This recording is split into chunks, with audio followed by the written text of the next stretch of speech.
How's it going? Very nice. I'm making progress. Yeah. From a red bike to a grey bike. Yeah, to a grey bike. Yeah. And here is my idea. You can see it somewhere here maybe. I painted this one white and then grey above the red. So it's gonna look like an oldie. Like an oldie. Yeah, that will be nice. Yes, and I have my oldie here. And today I'm going to start to rebuild the steering column here. What I'm going to do is that I bought new bearings here to put down here. We have a new shock. The old one I've removed already. It was totally busted. So this is of original type, but it's been reinforced a bit, so it's a bit stiffer. But I'm going to stay with the original spring because in my last old Vespa I put in a 33% stiffer spring and a sport shock absorber from SIT. And I think that was not too hard. So I'm going to try with this shock and original spring. And also I'm going to change this shaft here with the bearings here. And somewhere in my little maybe here, we have some new steering head bearings. The lower and upper bearings. So all the bearings will be new. I prepared the brake drum. I removed all the paint and put on some primer paint.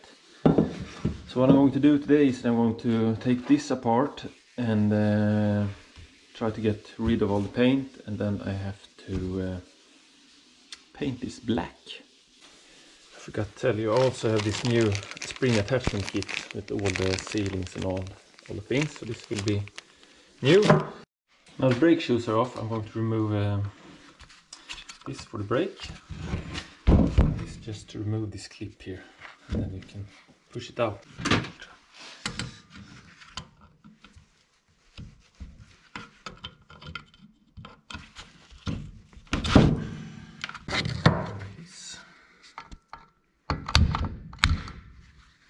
Easy peasy.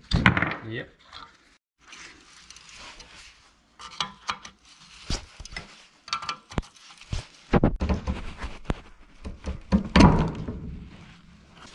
When you loosen the spring up here, then you can just twist it like this. It comes out. Yeah. Not many threads. Okay. No, it sits in this spring attachment thing here. This one. I want to change this. The box of anxiety. Someone have to sort this one. Fredriks mejsel.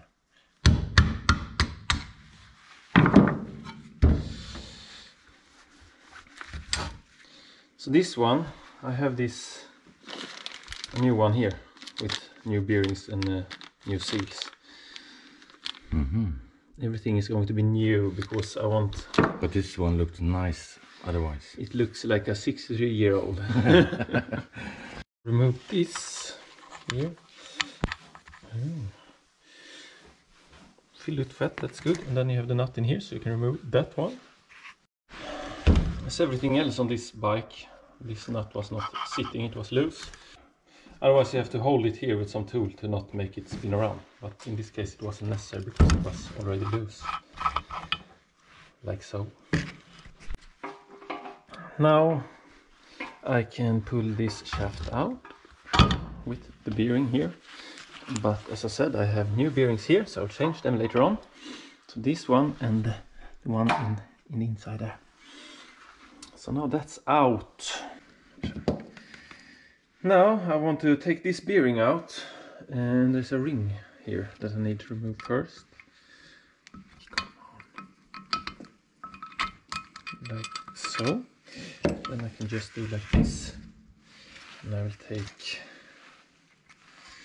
a greasy like that. And since I'm going to change the bearing, I don't need to be very careful with this.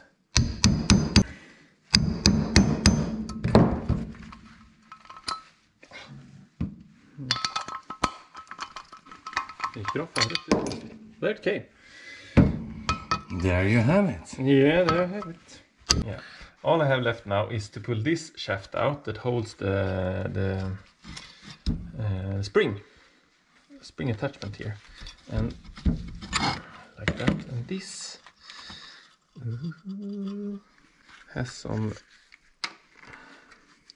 washers there, and inside here you have loose needles. It's a needle bearing. Needle bearing, yeah, exactly. But on my new one, it's obviously not. So I have to check into this, how this works. But keep track of the needles. That's what I want to say. Keep track. Now we're ready to remove the paint. Oh yeah. From this one. From everything. From this. This and that. Okay. All right. So you're gonna grind it. No, I have actually gotten a jar here with something that should be put on like this. Then it should be just to pull it off. So I hope this will work. Just gonna loosen up all the paint. I hope so. We'll see. Right. Yeah.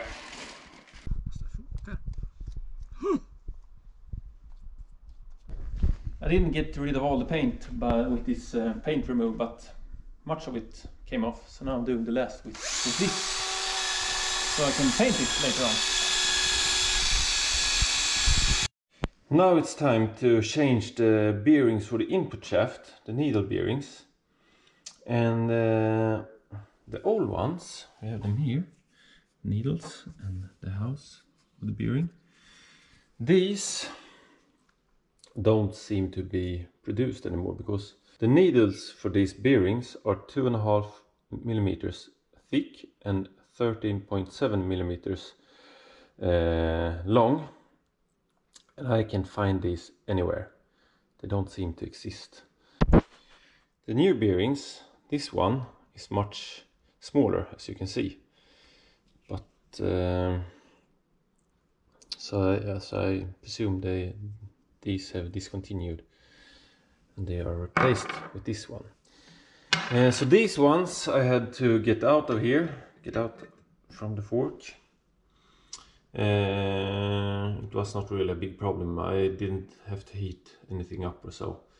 The only thing I needed to do was take a pipe and push them out, with a hammer or something. So then they came out.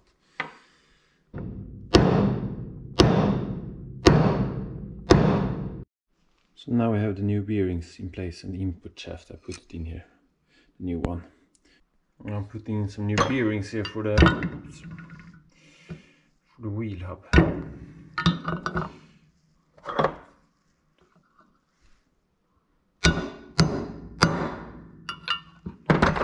They came in easy. I didn't have to warm anything, or I didn't have to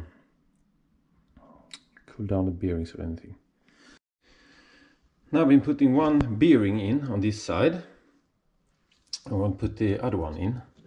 I put it on the shaft right now, but you don't need to do it. You can put it directly here and then take it down. But one thing that's important before I put the shaft in is that this washer is going to be onto here, so you don't forget that one.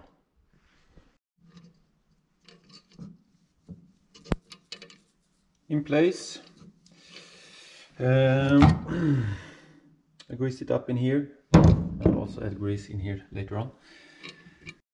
Now I'm going to put this shaft back for the brake, the one that spins the brake shoes like this, and make sure that this goes in easily, properly, so it doesn't, so it can turn freely. Now it's time to put on some new bearings for the steering column. So I'm going to start with a low one.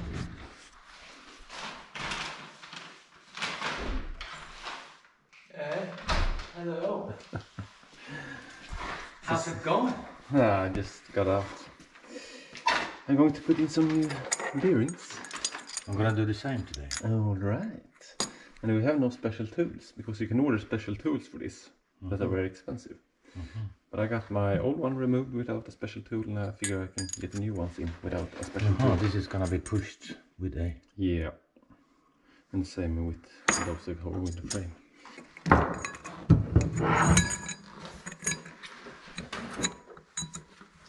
Ooh. Ginger cookies. Ginger cookies.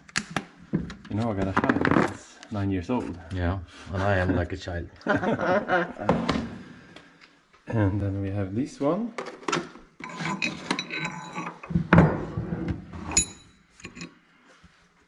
Like so. Now I have to find something to push this down.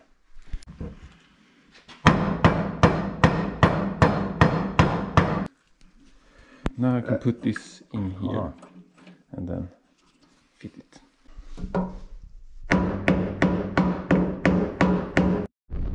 Now that's in place. I just use a lot of force. And then we have the lower one going in here. I grease it up, and then we have to do the same thing here. Take it in and use some force, I think. Normally you have a tool where you push it together from the top to the bottom, but I don't have that.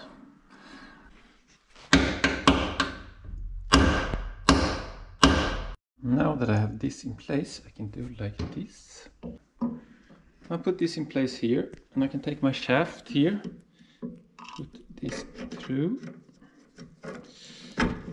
Not all the way, because now I need this pushing here. And I put my other distance plate here. And now is the fun part, to try to get this in here, which is not very easy. So I'm going to fit this down here. And this may take a little bit of a struggle to do. So this can be quite tricky to get in, but it works if you just are patient enough. Then we can take this in, hopefully.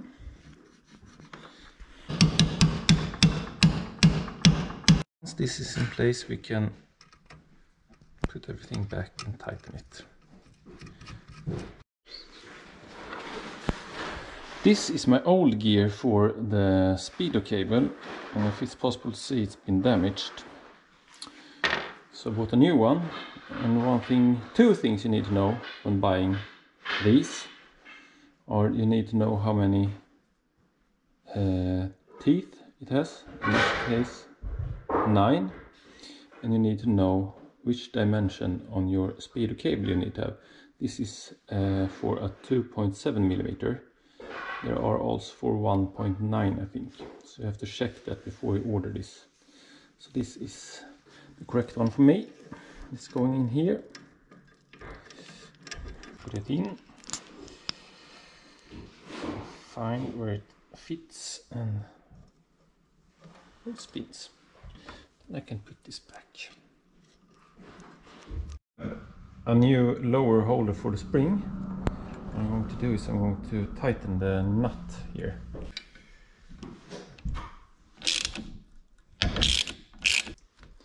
Now that's done, I can take my spring. The lower spring holder is in place. We can attach it in the upper side first.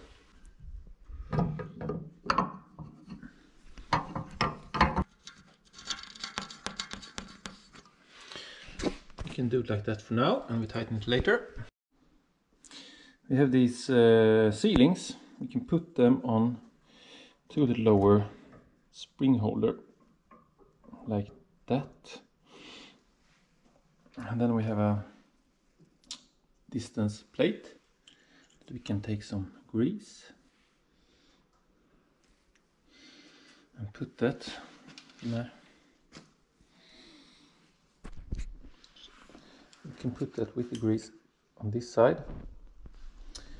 I got my new shaft here. I grease it up and I can put it in here, I hope, and then push it all the way through here. This is quite tricky, so what you do is you put a Phillips screwdriver or something in here, and you try to steer it so you can get this in, and hopefully we'll manage that. Seems like I do. Then I can go on. Once it's through, then you can fold your seal in here. Then you can tighten it on the other side here. Now I've been putting the brake shoes back in, and then I can put my wheel hub back here. There, okay. Now the front fork here is done. So what I need to do now, before I put this back in the bike and put the lower and upper bearing in place, I need to pop the front fender in place first. So I'm going to do that now. I have to correct myself. On this oldies, the speedo is going through here and the brake is going through here. So now I'm pulling the speedo cable here. So I need to change that.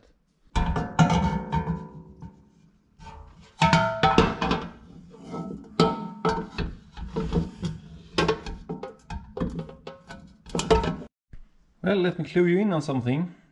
The front fender I wasn't able to fit that with this new bottom for the bearing in place. I needed to remove this and then put the fender back. It worked with the old one, but not with the new one.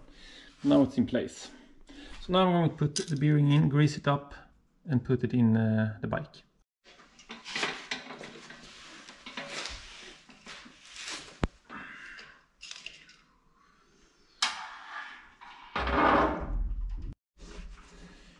So, when I made sure this runs smoothly and that we have clearance to the screw heads here, and it seems tight and nice, then all I have to do is put this washer and this nut back on. And this washer has, can you see this edge here, which is going into this here. So that's it. Now the whole front end is sorted. We got new top bearings, lower bearings, new shock absorber, all new bearings down here. Everything is changed, greased up, new shafts, new seals, everything is new. And this is not fun to do, I can tell you that much. It's very tight, everything. It's no fun at all, but it's worth it. If you have a bike like this, 63 years old, and you pretty much know no one has done anything to it in 63 years, and you have a winter with nothing planned, do this, because it will transform your bike. If you have bad bearings, bad bushings, bad shock, whatever, the front end of these bikes are no fun.